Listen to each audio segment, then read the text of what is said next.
చాలా పెద్దమ్మ అయిన ఆ తల్లిని రాజశ్యామలగా మనం ఇక్కడ సేవిస్తాం. రాజశ్యామల అంటే ఈ మధ్య అందరూ రాజకీయ నాయకులకి మొదలెట్టారు. అక్కడ కూడా ఒక ఆయనేమో 3 ఏళ్ళు చేశాడు, ఇంటి దగ్గరకు వచ్చి కూర్చున్నాడు 11 సీట్లతో. ఒక ఆయన 5 రోజులే చేశాడు, ఇదే రాజశ్యామల యజ్ఞం, చక్కగా దిగ్విజయంగా పాలన చేస్తున్నాడు. ఎవరిది దోషం? 3 మాసాలు చేసిన వాడికి ఎక్కువ రావాలిగా ఫలితం. అంటే దాని అర్థం ఏంటంటే ధర్మార్థే. నువ్వు చేసే పూజల్లో కూడా ధర్మం ఉండాలి. ధర్మం ఉన్నప్పుడే యతో ధర్మస్తతో జేహ. నువ్వు ఒకరోజు చేసినా 10 నిమిషాలు చేసినా చేయకపోయినా విజయమే నీకు లభిస్తుంది. కాబట్టి యతో ధర్మస్తతో జేహ, ధర్మానికి ఆధీనమై ఉంటాడు పరమాత్మ.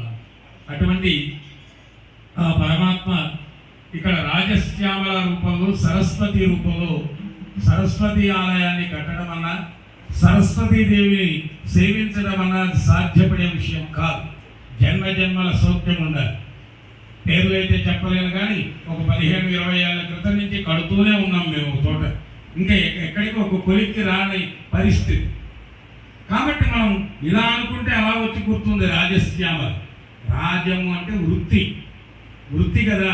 వ్యవసాయం కావచ్చు, వ్యాపారం కావచ్చు, ఉద్యోగం కావచ్చు, ఇవన్నీ వృత్తులు కాపాడేటువంటి అధిదేవత సరస్వతీ మాత. అందుకే నీవు ఏమి చదివావు, బీటెక్ ఎంఎస్ కాదు, వాడు అడగంగానే వెంటనే మాట చెప్పావా లేదా? అల్లి బిల్లి పలుకగల్గవారలంతా పొందినారే రాధేవాని ఎంతో కంత అంటారు మన గణపతి సత్యనారాయణ స్వామి. చిన్న చిన్న మాటలు పలకగలిగిన వాళ్ళు కూడా అమ్మ దయచేతనే కదా. అమ్మ దయ ఉంటే కనుక అన్నీ కూడా మనకి సమర్థిగా లభించి అస్మద్వైరి వినాశనం. నాకంటూ ఎవరూ శత్రువు లేడు, నా భక్తుల జోలికి వస్తే తాట తీస్తానంది అమ్మవారు. అటువంటి అమ్మవారిని విడిచేసి వెళ్ళగలమా? ఏదో నీచమైన తుచ్చమైన చిన్న చిన్న కోరికలు కోరుకుని అవి తీరలేదు కదా అని ఆ దైవాన్ని మార్చేసే దుష్ట బుద్ధి, ఆ యొక్క గొర్రె బుద్ధి కలిగినటువంటి పరిస్థితిలో ఉండకూడదు. గోవుల్లాగా ఉండాలి మనం. గోవులు ఎప్పుడూ జ్ఞానము కలిగి ఉండాలి. అందుచేత ఏదో చిన్న కోరిక మేలు కలిగినేని తనదంటాడు, చేటు కలిగినేని చెడినాడు దైవంబు. దైవాన్ని కూడా పక్కన పెట్టేస్తావా? ఇది చేసిన కర్మ.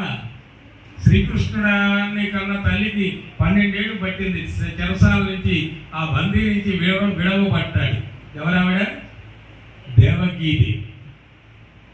ఆవిడ గత జన్మలో చేసిన పాపం ఉన్నది. ఏమిటి ఆ పాపం? పిండాన్ని 7 ముక్కలుగా నరికించి. ఏం జరిగింది ఈ జన్మలో? ఆవిడికి 7 గర్భశోకాలు అనుభవించి 7 గర్భశోకాలు అనుభవించి లేక లేక దేవకి కడుపున మిగిలిన లేత శిశువు కలిగాడు. ఆయనే కృష్ణుడు. ఆయనే ఈ జగత్తంతటికి నాయకుడు. ఈ జగత్తునంతా ఏలేటువంటి వాడు. వాడి తల్లికే తప్పలేదమ్మా 12 ఏళ్ళు. మనకి వాళ్ళ కొబ్బరికాయ కొట్టేసి 3 ప్రదక్షిణాలు చేసేసి ఇంటికి వెళ్ళంగానే వెంటనే నా దేవుడా నాకు నెట్ అయిపోయింది, వెంటనే రావాలి, దిక్కుమాలిన ప్రార్థన, మహా దిక్కుమాలి, వెంటనే ఇచ్చేసాడు.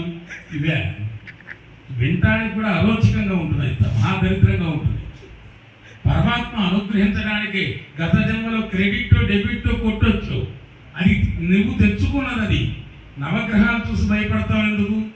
అవి 9 బ్యాంకులు, రవి బ్యాంకు, చంద్ర బ్యాంకు, కుజా బ్యాంకు, బుధగ్రహ బ్యాంకు. ఇందులో నువ్వు ఏది దాచుకున్నావో అది వడ్డీతో సహా ఇస్తాయి. మా ఇంటి పక్కన వాళ్ళు పూజ చేయకపోయినా బ్రహ్మాండంగా ఉన్నారండి. ఏమిటోనండి, అందుకే నేను మతం మారాను, దిక్కు మారడం వ్యవహారం. వాడు బాగున్నాడంటే వాడు పోయి అంతకుముందు మారిన వాళ్ళందరూ బాగుండాలిగా. వాళ్ళు పడేడుస్తున్నారే. 10వ భాగాలు ఇచ్చే వాళ్ళంతా కూడా నానా తిప్పలు పడుతున్నారు. అది అందుకున్నవాడు హాయిగా తిరుగుతున్నాడే. ఆ మాత్రం ఆలోచన చేయలేమా? ఎందులో ఏ ధర్మంలోకి దూకినా ధర్మం ముఖ్యమైనటువంటిది. ధర్మ కర్మానుష్ఠానం చాలా గొప్పది. అందుచేత చక్కగా మనమంతా కూడా శ్రద్ధగా ఎందులో విషయాన్నైనా మనం మంచిని గ్రహించాలి. అష్టాదశ పురాణాల సారాంశం అంతసేపు వినలేం, మోకాళ్ళ నొప్పి ఒక్క శ్లోకంలో చెప్పండి వ్యాస భగవాను అడిగితే, ఊరి నీకంటే బద్దకస్తుండేరా, నేను అర్ధ శ్లోకంలోనే చెబుతా, వినిచావన్నాడు. ఏమిటది? పరోపకారాయ పుణ్యాయ, 10 మందికి మంచి చేయి, అదే పుణ్యం. పాపాయ పరపీడనం, 10 మందిని ఏడిపించదే పాపం. ఈ ఒక్క విషయాన్ని అడితిప్పి ఇటు నుంచి అటు వెళ్ళి రకరకాల భ్రష్టత్వాలని చేసి చెబుతూ ఉంది. అంత అవసరమా? 10 మందికి సాయపడితే పుణ్యం, 10 మందిని పీడిస్తే నరకం. అంతకంటే ఇంకేం అక్కరు.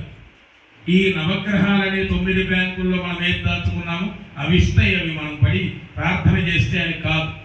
అది తెలిసి కూడా హిందువు ఏం చేస్తాడు, కర్మ ఫలితాన్ని తగ్గించుకోవడం కోసం భగవంతుని ప్రార్థన చేస్తూనే ఉంటాడు.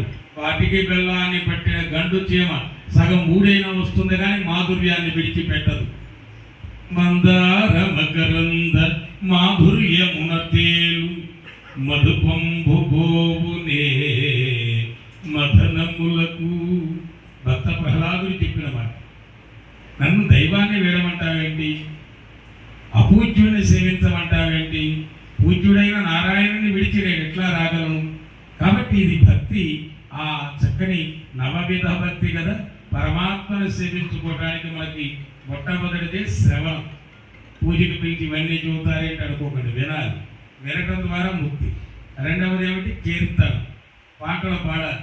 అన్నమయ్య 32,000 సంకీర్తనలు, రామదాస్, పురంధరదాస్, మీరాబాయి, ఒకరేంటి అందరూ కూడా పాటలు పాడి తరించేశారు వాళ్ళు కీర్తనలు. మనమేమో చీటీ పాటలు పాడి అప్పుల్లో పడిపోతాం, ఇది కర్మ. కానీ మూడవది స్మరణం, అంటే సేవ, నిరంతరం స్మరించాలి. అందుకే మనకు దేవుడి పేర్లు పెట్టారు. నాలుగవది దాస్య భక్తి, సేవ చేయటం. నేను వచ్చేలోగా ఈ పూజా ద్రవ్యాలు శుభ్రంగా తోమే అని కోడలకు 10 మనిషికో అవుతాం. శుభ్రంగా వాళ్ళు కొట్టేస్తారు పోలీస్ వర్గం కదలే. ఈ పుణ్యాన్ని వీలైనంత వరకు సేవ చాలా గొప్పది. ఆ సేవా భాగ్యంతో తరించారు ఒక గరుత్మంతుడు, హనుమంతుడు. ఇవాళ ఈ కమిటీ సభ్యులు కూడా అలాగే తరిస్తున్నారు. ఒక్క 10 మనిషిని పెట్టలే ఈ గుళ్ళు. రోజుకొకరు డ్యూటీ పెట్టుకుంటున్నారు. వాళ్ళే పుష్ప కైంకర్యాన్ని ఇస్తారు. ప్రతినిత్యం ఇవాళ చూస్తే పూలదండలు ఎలా ఉన్నాయో 366 రోజులు ఇక్కడే ఉండాలి. అలాంటి కైంకర్యాలని సేవ, ఇది దాస్యభక్తి. అర్చన ఇప్పుడు మీరు చేయబోతున్నారు. 3,000,000 దేవతలకందని పరమపదం మనకు లభిస్తుంది అర్చన ద్వారా. తర్వాత మధుర భక్తి, ప్రేమతో పరమాత్మని సేవించాలి. అంతేగాని అరటిపళ్ళు గులిపోయి నాయనమ్మ ఏం చేయమంటావంటే వంశమే రేపు దేవుడికి నైవేద్యాలు కొంటాయి అన్నట. అంత దిక్కువాలని వ్యవహారం. ప్రేమ ఉండాలి పరమాత్మ.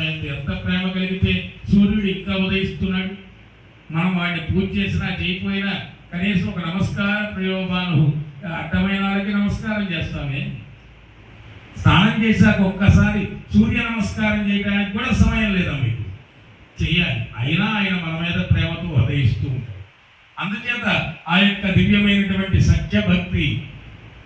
ఏదో ఒక కప్పు కాఫీ ఇచ్చి 10 మనిషికి అన్నీ చూద్దాం, ఆయన అలాగా ఇలాగా. అది నీ కష్టం తీర్చకపోగా ఫ్రీ ఛానల్ అందరిలోకి వెళ్ళి చెప్పేస్తుంది. ఇంకా పలచరైపోతుంది కుటుంబం. మనం చెప్పుకోవాల్సిన వాడికి చెప్పుకోవయ్యి. చక్కగా ఎదురుకుండా ఉంటే బొమ్మ అది విగ్రహమా?